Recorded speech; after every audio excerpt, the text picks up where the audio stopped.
معاشرتی ایک دوسرے سے آپ کے مسائل ہوتے ہیں، ایک دوسرے سے بات چیت کرنا، ملنا جلنا وہ کیسے ہونا چاہیے، ایک زندگی گزارنے کا طریقہ کیا ہونا چاہیے، ہمیں بتایا معروف ماہر تعلیم اور اردو زبان کی ماہر ڈاکٹر عارفہ سیدہ زہرا، جو اب ہم میں نہیں رہی ہیں، انتقال ان کا ہو گیا ہے، لیکن ان کی باتیں، ان کے جو گولڈن ورڈز ہیں وہ ہمیشہ مشعل راہ ہیں، سیکھنے کا ایک ذریعہ ہے، بہت ہی زبردست، بہت ہی زبردست۔ تھوڑا ان کے بارے میں بتاتے ہیں آپ کو۔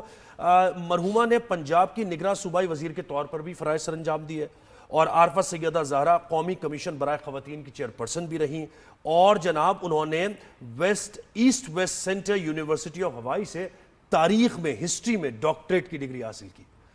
تو دیکھیں نا ایک پوری ان کی محنت تھی اس کے پیچھے، اور علمی اور ادبی حلقوں نے تعزیت کا اظہار کیا، صدر مملکت نے، وزیر اعظم نے بھی ڈاکٹر عارفہ کے انتقال پر تعزیت کا اظہار کیا۔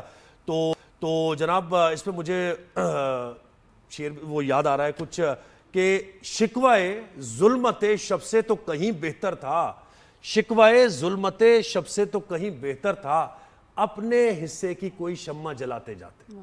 تو وہ جو شمع جلانے کا سلسلہ ہے نا، وہ روشنی، وہ چراغ جلانے کا سلسلہ جو ہے وہ انہوں نے اپنا کردار ادا کیا۔ اب ہم کتنا اسے سیکھ رہے ہیں، کتنا نہیں سیکھ رہے ہیں، کچھ ان کی ایسی باتیں جو ہم نے ذرا نکال کے رکھی ہیں وہ لوگوں کو بھی دکھانی ہے، ضرور گولڈن کوٹیبل کوٹس ہیں وہ، تو ذرا دیکھیے اگر تیار ہے تو دکھائیے بھائی۔ یہ ہے آسان ترین طریقہ ہے بزدل آدمی کا اپنے آپ کو بچا لینے کا کہ اپنی غلطیوں کو جمع کر کے دوسروں کے دامن میں ڈالا ہے۔ حوصلہ اس بات کا ہے کہ غلطی ہو گئی تھی، پتہ چل گیا کہ غلطی ہوئی تھی، تو غلطی درست کر لیجئے۔ جس کے ساتھ زیادتی ہوئی تھی اس سے جا کے بہت نیک نیتی سے معافی مانگ لیجئے۔ میں نے ابھی تک ایسے انسان بہت کم دیکھے ہیں جن سے آپ نے نیک نیتی سے معافی مانگی ہو اور انہوں نے آپ کو گلے نہ لگا لیا ہو۔ پہلی بات تو یہ ہے کہ لڑکی کو سب سے پہلے مذہب کے نام پہ ڈراتے ہیں۔ میرے معاشرے میں مذہب کمزوری ہے، دین کمزوری ہے، اور میرے خیال میں دین قوت ہے، دین سے بڑی قوت کوئی نہیں۔ مائیں کیوں ایسا کرتی؟ جو ان پر گزری ہوتی ہے نا زندگی میں، ساری عمر ڈانٹ کھائی، ساری عمر حقیر سمجھی گئیں، نیچی سمجھی گئیں، ان کا کام کوئی کام نہیں ہوتا۔ دیکھیے بہت توڑا ہے میں نے اور آپ نے ان زنجیروں کو، بہت توڑا ہے، ایسا نہیں ہے کہ ٹوٹ نہیں سکتے، یہ نہیں ہے، اس میں ذرا سی تکلیف ہوتی ہے۔ جو خوف زدہ کرنا چاہے اس سے کبھی خوف زدہ مت ہوئیے گا۔ لوگ برے لوگوں سے ڈرتے ہیں، میں اچھے لوگوں سے ڈرتی ہوں، میں اعتراف کر رہی ہوں۔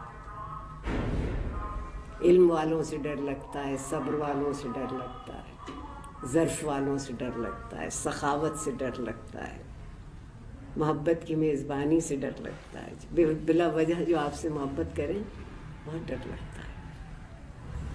سنبھال کے رکھنے کی چیز تو وہ ہے۔ کیا بات ہے، الفاظ کا چناؤ دیکھیں جادو، اور میں کہتی ہوں یہ سونا ہے، یہ اصل دولت ہے۔ بچوں کے لیے ہم جب بیٹیوں کے لیے گولڈ اکٹھا کر رہے ہیں، لاکھوں بچا رہے ہیں، بیٹوں کے لیے گاڑی دینی ہے، یہ کرنا ہے، وہ یہ پرائس لیس ہے اور فری ہے، لیکن ہم اس دولت سے بچوں کو مالا مال نہیں کرتے۔ دیکھیں کسی کو پرکھنے کی میزان کیا ہے، میزان اس کا علم ہے، میزان اس کا اخلاق ہے، لیکن ہمارے ہاں جو بیرومیٹر، جو میزان ہو گئی ہے وہ یہ ہے کہ کس کے پاس کتنا پیسہ ہے، کون کتنا ویل ٹو ڈو ہے۔ تو یہ جناب اچھی کتنی الفاظ کا چناؤ دیکھیں آپ، محبت کی میزبانی سے ڈر لگتا ہے۔ اور دیکھو یہ مجھے لگتا ہے کہ ہم لوگ اتنا سوشل میڈیا سے پک کر رہے ہوتے ہیں الفاظ، جملے، چیزیں، ہم اپنے بچوں کو بتائیں گے تو ہم کول لگیں گے، نہیں، یہ الفاظ، یہ باتیں، یہ جملے یاد کریں۔ واٹر ہوتا ہے نا، بالکل جھرنا جیسے بہ رہا ہے، اس طرح الفاظ ان کے ٹھنڈے، اور یہ میں کہتی ہوں بچوں کے سامنے ایسے الفاظ، ان کی اتنی پیاری باتیں آپا کی، یہ دہرائیں، ان کو بھی ہمیشہ یاد رہیں گی، اور وہ ان کو اپلائی کریں گے وہ اپنی زندگی۔ اور مجھے ایک اور چیز ان کی یاد آ رہی ہے نادیہ، انہوں نے کہا کہ دیکھیں اختلاف سے نہیں ڈرے آپ، اختلاف رائے ہوگا تو آپ بہتری کے راستے کی طرف جائیں گے۔ یہاں جو ایک چیز ہے نا کہ بس میں نے جو کہہ دیا بس اس پہ عمل ہوگا اور سبھی جو میں سوچ رہا ہوں وہ سوچے، انہوں نے کہا نہیں، معاشرے ایسے فلرش نہیں کرتے، معاشرے ایسے فلرش کرتے ہیں کہ آپ میں اختلاف رائے ہوگا, ہر کسی کا پوائنٹ آف ویو الگ ہوگا, اور وہ پوائنٹ آف ویو ہوتے ہوئے آپ ایک بہتر چیز کی طرف جائیں گے. بس تو یہی زندگی. اور ہمارے یہاں یہ اختلاف رائے ہو تو بھی چھریا چاقو بندوقیں نکل آتی ہیں. انٹالرنٹ معاشرہ ہے. ٹالرنس کی بہت ہی عظیم شخصیت, بہترین شخصیت, اور ان کو ہم نے ٹریبیوٹ دینے کی کوشش کی. تو ایسی ہی خواتین کے لیے, ایسی شخصیات کے لیے کہتے ہیں نا کہ سب کہاں کچھ لالا و گل میں نمایاں ہو گئیں, خاک میں کیا صورتیں ہوں گی کہ پنہاں ہو گئی.